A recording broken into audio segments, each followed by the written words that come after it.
നമസ്തേ പ്രിയമുള്ള പ്രേക്ഷകരെ, നാം ഇവിടെ ചർച്ച ചെയ്യുന്നു ജ്യോതിഷ വിഷയം ചതുർഗ്രഹ യോഗങ്ങൾ.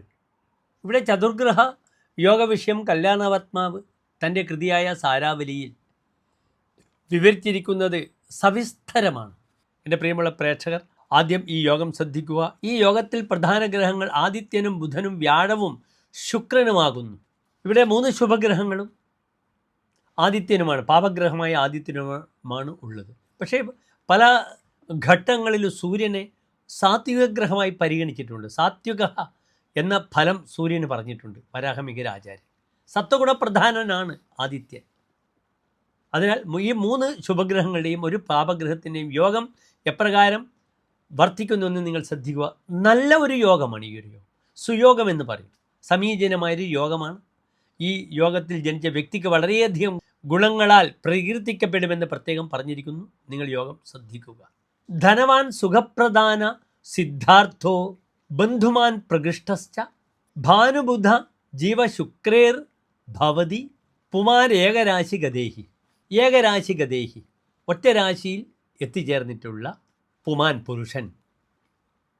4 ഗ്രഹങ്ങളാൽ ഏകരാശിയിൽ സ്ഥിതനായി നിൽക്കുന്ന പുരുഷൻ നരൻ.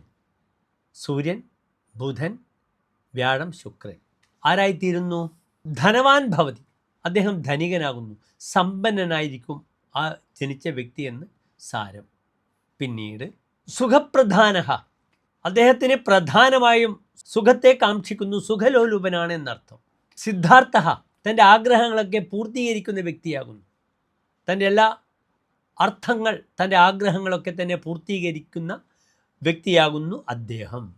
പിന്നീട് ബന്ധുമാൻ, ധാരാളം ബന്ധുക്കളോട് കൂടിയിരിക്കുന്ന വ്യക്തിയും പ്രകൃഷ്ട, ഉത്കൃഷ്ടനുമായ വ്യക്തിയുമാകുന്നു ഈ 4 യോഗങ്ങളോടുകൂടിയ വ്യക്തി എന്ന് സാരം. നല്ലൊരു യോഗമാണ്.